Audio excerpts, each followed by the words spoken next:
Hello, and welcome to the Pinellas County Redistricting Board's community meeting.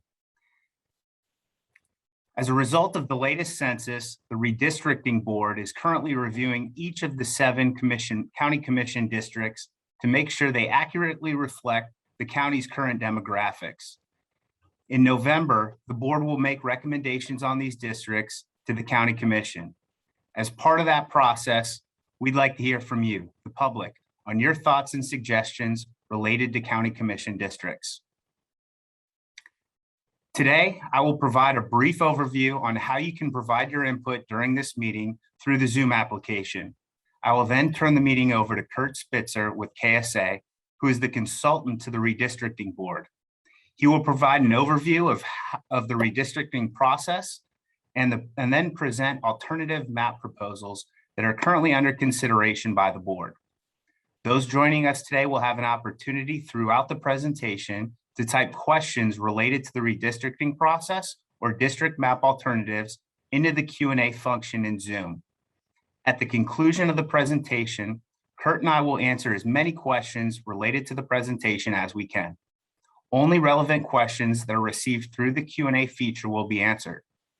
Following the Q&A, you will have 3 minutes each to provide feedback and comments related to the proposed map alternatives. This is the time to let your voice be heard. Comments will be communicated with the Redistricting Board for consideration as they continue their work to provide recommendations to the Board of County Commissioners. Before we start the meeting, I'd like to give you a quick overview on how you can participate using Zoom.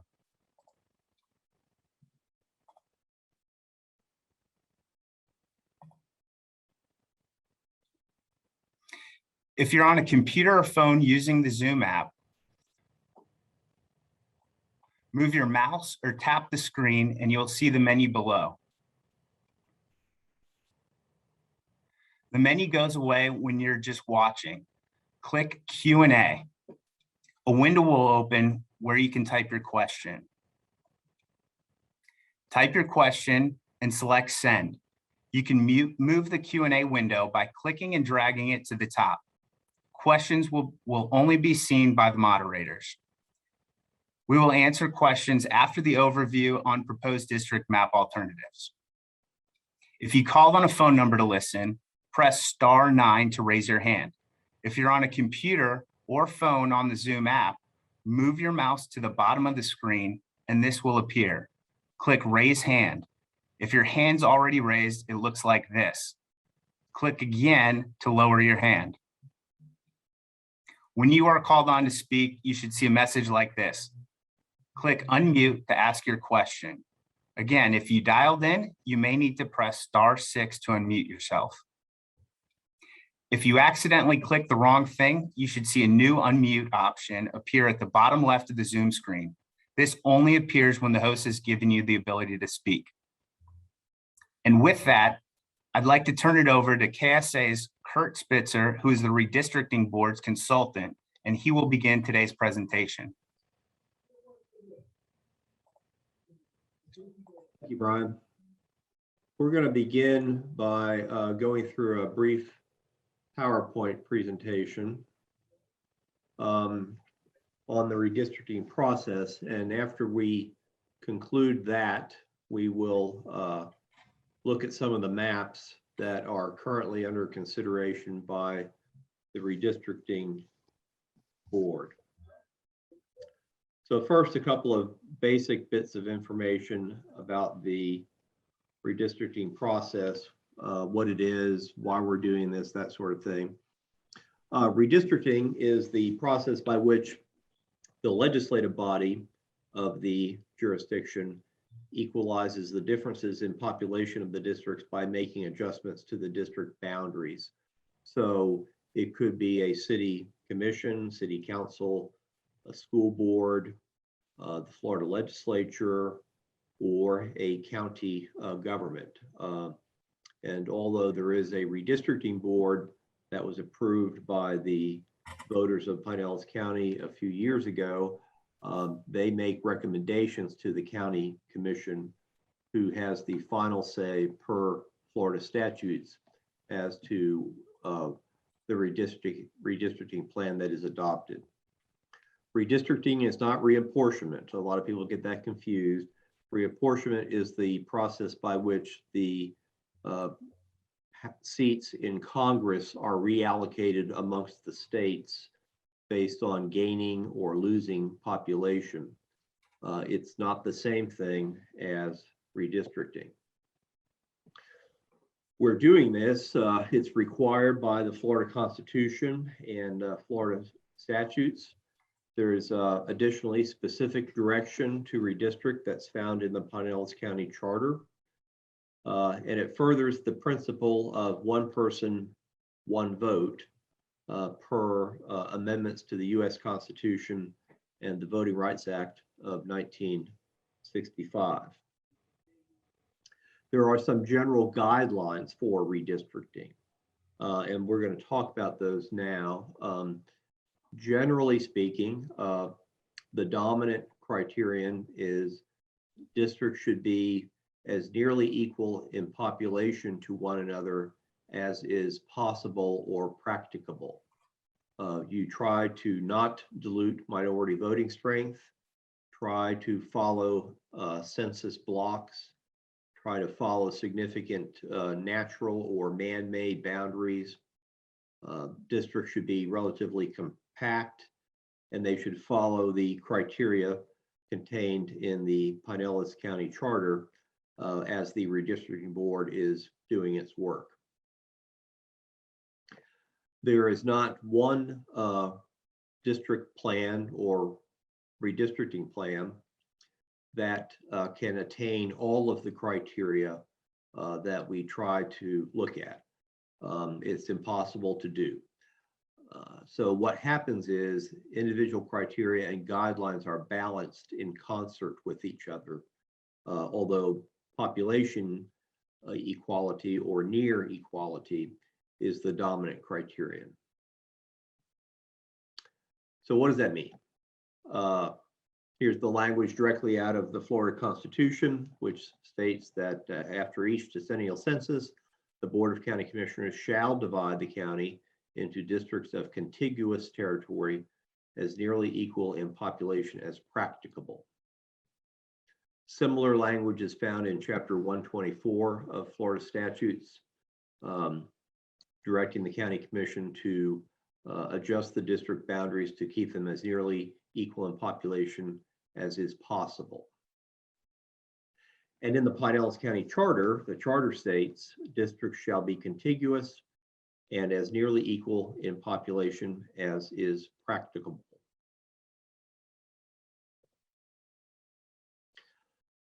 Absolute population equality is impossible to attain. Generally speaking, the target to go for is something less than 3% over or under the ideal population. The average population is good. Population is not the same thing as registered voters. We're looking at the population as determined by the most recent decennial census, not registered voters. And if you have a case where the population of two districts have a difference of more than 10 percentage points, that's generally a red flag in the judicial system. And so in this example here, the largest district was about 5.5% over the average. The smallest district was about 7.4% under. So that deviation there is about 12.8 points, greater than 10 points. That's a red flag in the court system. There are sometimes exceptions to the 10-point rule, but they need to be well documented. There needs to be a logic behind them, and they're still adopted in concert with the other criteria. But if you wanted to create a minority influence or majority district, or if you wanted to underpopulate a high growth area of a county. Those are ways that you might make an argument for something greater than 10 percentage points difference between the largest and the smallest district. The second criteria is don't dilute minority voting strength. Most commonly, this is done in two ways, by packing or cracking. Packing is locating most of the minority population into one district so as to dilute the influence in other districts. Or cracking is splitting the minority population into two or more districts so as to dilute influence in all districts. Here's a little example of those. In this particular county here, we see a fairly evenly distributed districts with the minority population occupying a majority or almost majority in 2 out of 5 districts. Under the redistricting plan on the left side of the screen, this is called packing, where new districts are formed, but we find that the minority population has been moved into one single district. The example on the right side of your screen, cracking, is where the minority population has been split amongst 4 districts. And so things like this should be avoided in the redistricting process. We use census blocks in the process.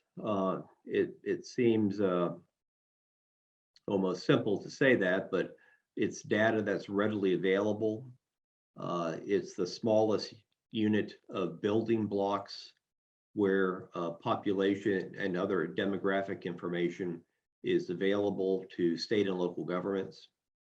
The data is presumed to be correct.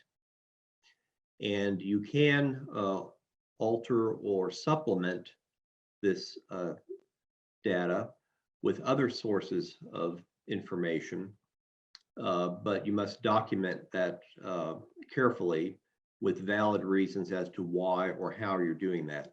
And I would say that altering or supplementing census data is usually only considered in the out years of the decennial cycle. So it's rarely considered in the first redistricting cycle year after the census has been completed. And the rest of the examples are sort of common sense examples. We try to follow significant boundaries, major roads, other man-made boundaries, water features, things that the boundary becomes easy to understand for voters.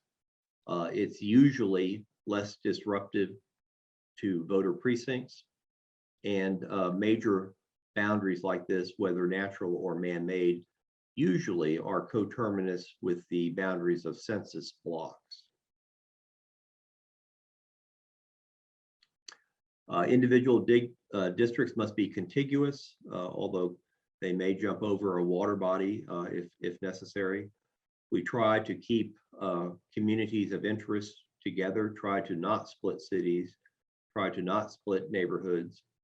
And we try to avoid districts that have bizarre shapes. And we've all heard of the gerrymandering story. This named after a governor of Massachusetts many years ago who drew a district of this shape here that you see now. Someone said, well, that looks like a salamander. And someone said, no, it's not a salamander, it's a gerrymander. So that's where that term came from.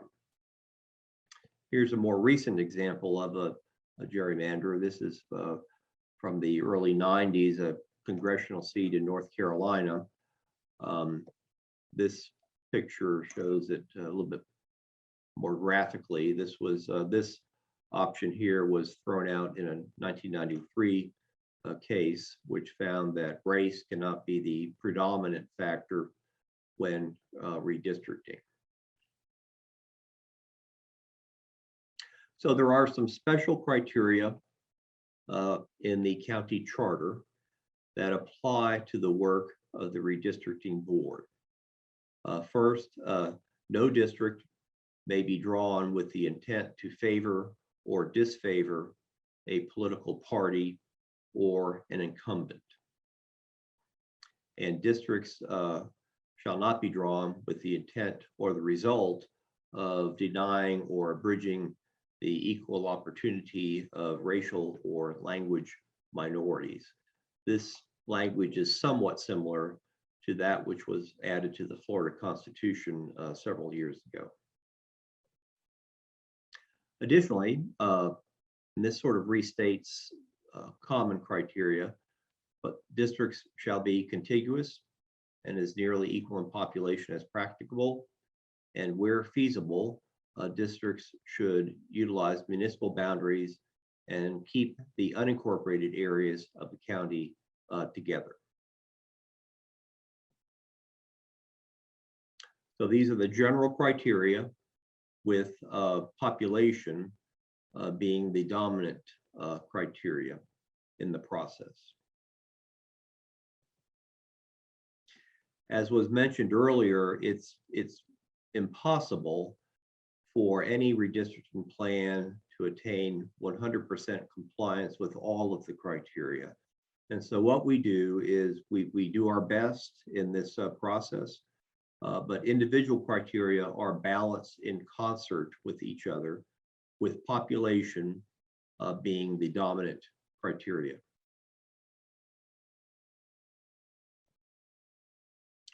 So let's just talk briefly about the 2020 census.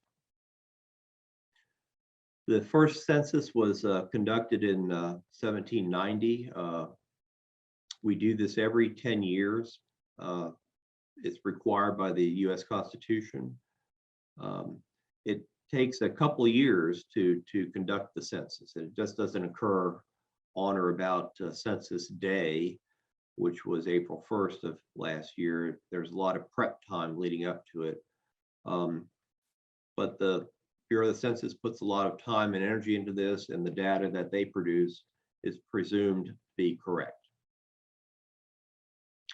This was the, in general, the original plan that the census was following this last cycle, beginning in January of 2020. Census Day is April 1st. Couple of key dates was the end of last year. Counts for reapportionment purposes were to be delivered to Congress, and then the redistricting data for state and local governments was to be delivered March 31st of this year. This is what really happened, and due in large part to the pandemic, that schedule was thrown out of whack considerably. The census shut down field operations during this process for a couple of months, and the reapportionment counts to Congress weren't released until April, and the redistricting data for the state and local governments, originally the amended date was to be September 30th.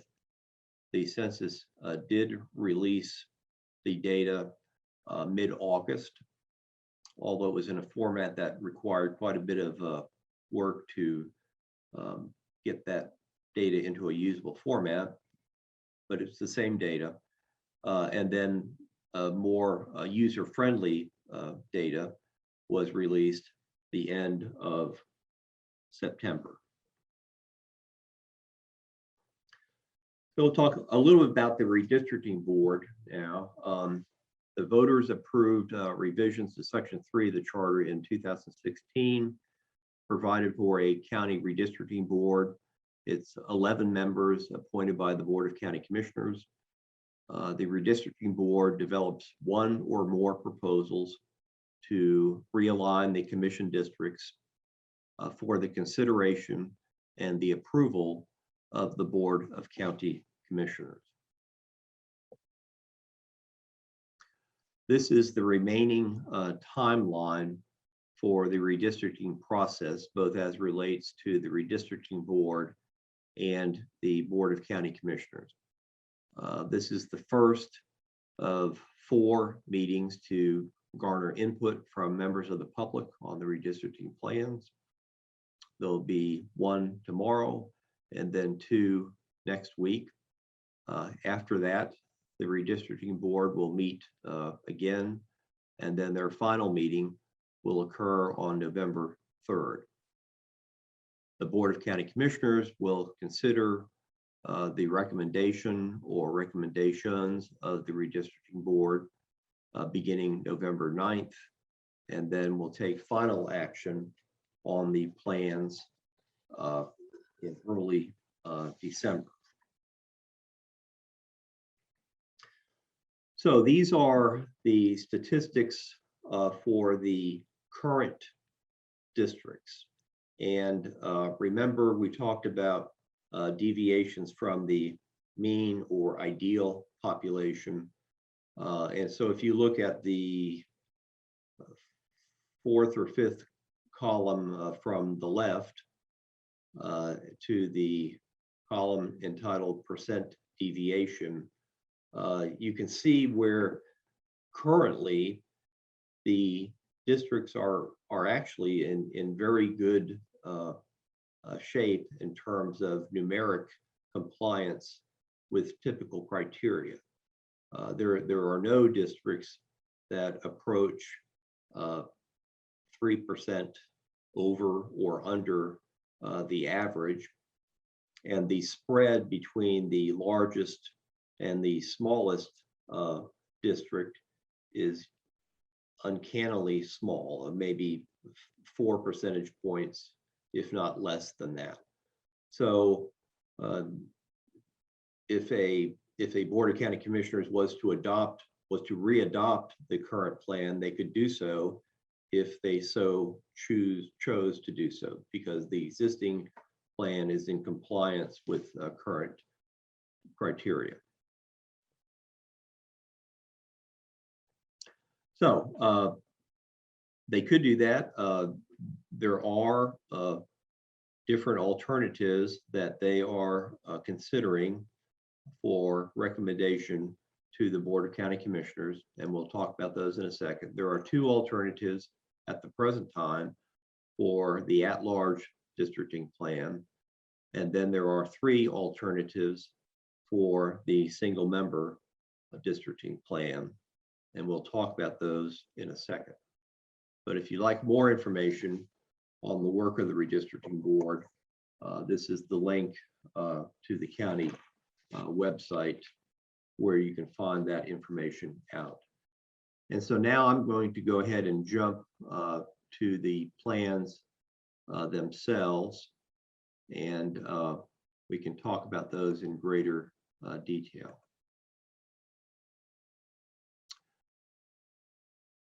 So this is Pinellas County with the at-large districts.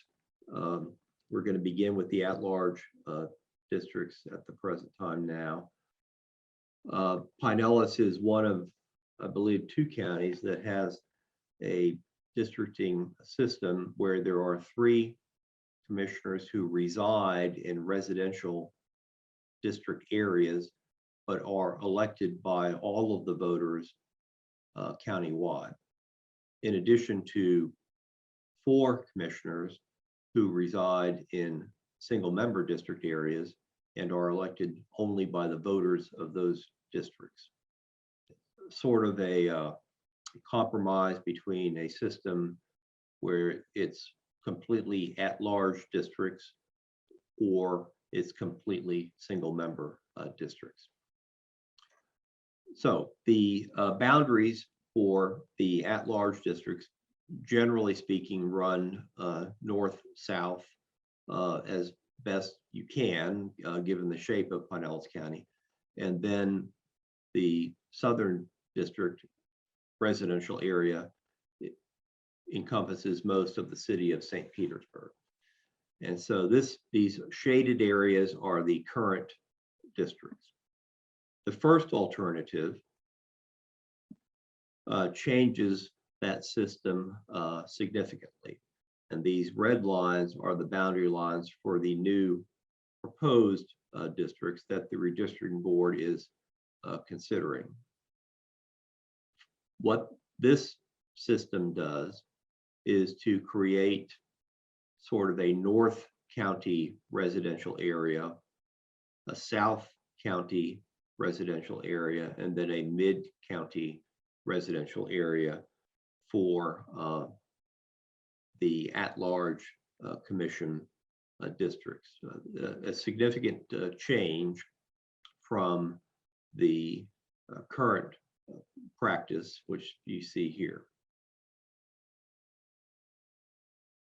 The second alternative to this plan is it's sort of an in-between between the current system and that which we just looked at, in that it creates a system where the it's not purely an east-west practice, but more diagonally moving from south to north across the system. And it's sort of I would say a compromise in between the current system and the first alternative, which was more of a true east-west pattern for the residence areas of the at-large districts. So moving on to the single member districts, this is the current areas for the single member districts. There's a North County district, District 5, 6, and then District 7, which encompasses the southern tip of the county and the southern tip of the city of St. Petersburg.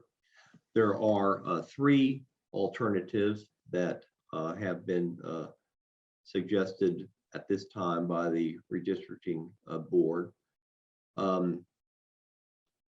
The first 2 are somewhat similar to one another, but in both cases, the first 2 alternatives moves Clearwater Beach from District 4 into District 5.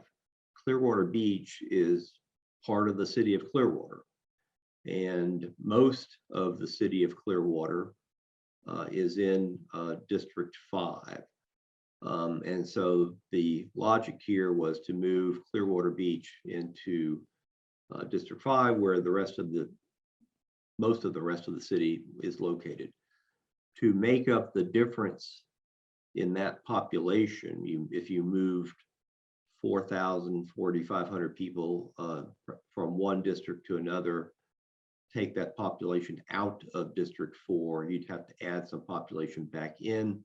And so under alternative 1, it takes this area of part of countryside and moves this area from District 5 into District 4 along Enterprise Road here.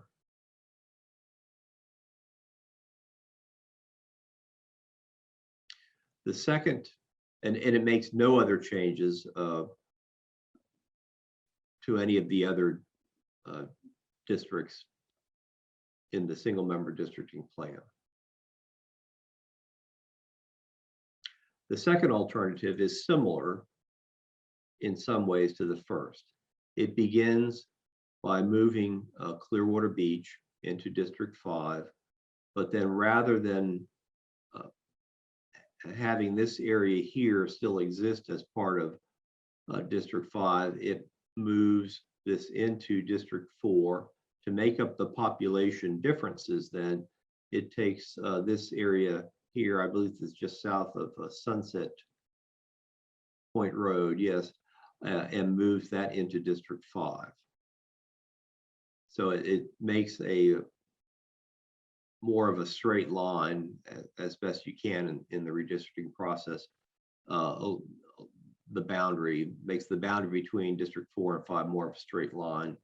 And again, makes no other changes to the single member districts 6 or 7.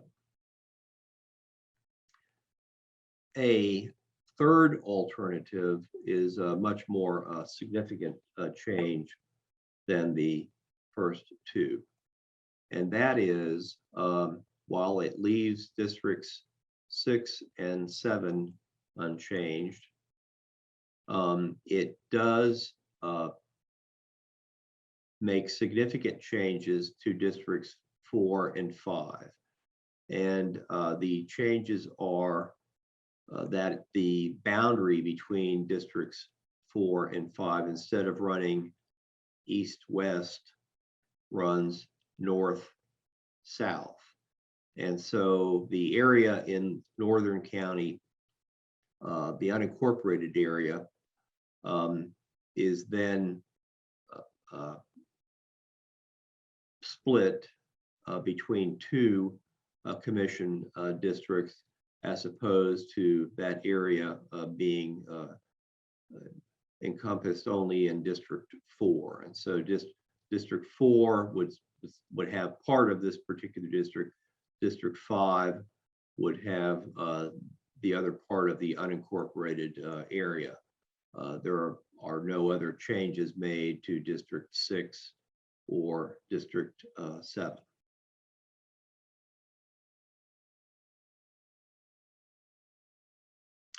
And before I stop, Brian, I'd like to just share one more document with everyone. These are tables comparing the current districts with the alternatives that we've just talked about. And remember again that the deviations here are really quite good in the current system, both for at-large and for the alternatives. But all of the alternatives are, and the existing systems are very good in terms of small deviations from the average or ideal district size. And so for the single member districts, again, the existing plan is perfectly acceptable in its current manner.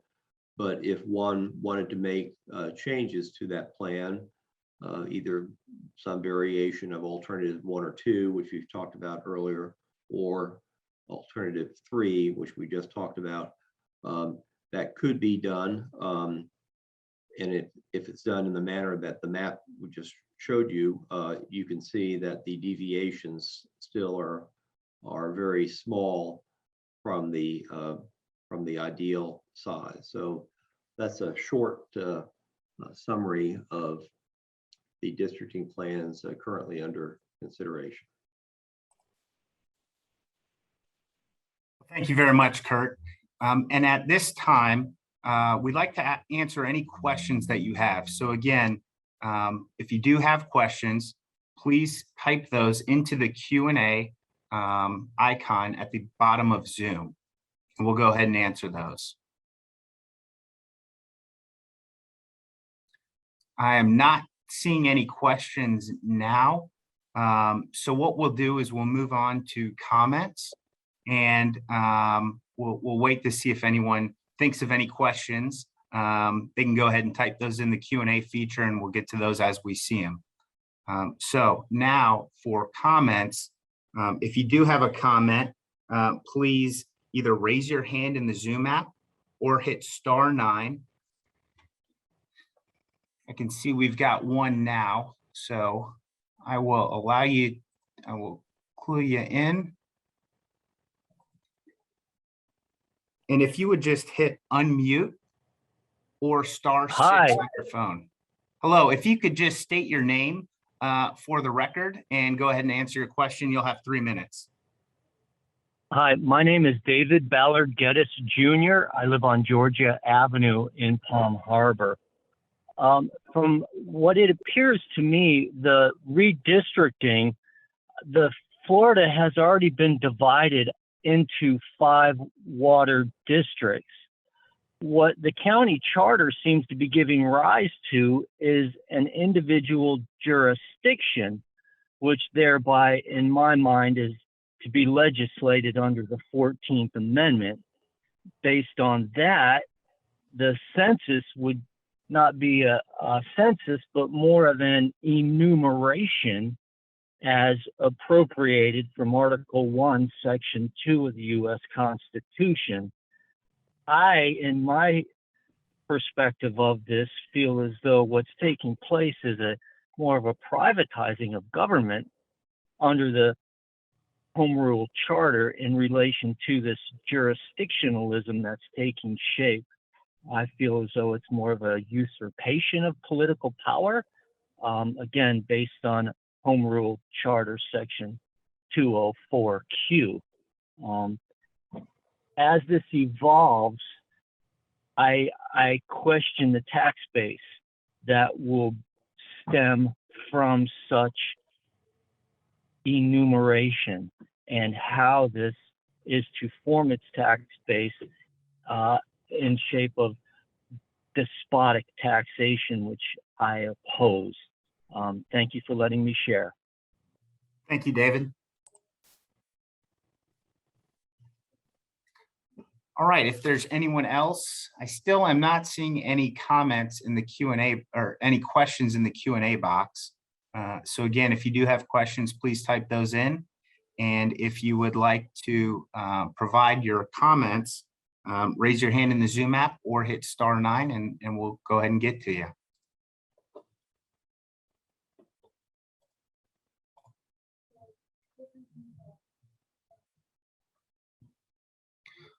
All right, at this time, I'm not seeing any comments or questions, and that's all right. Again, as a reminder, there will be additional opportunities if you think of any comments or questions you have and you'd like to share.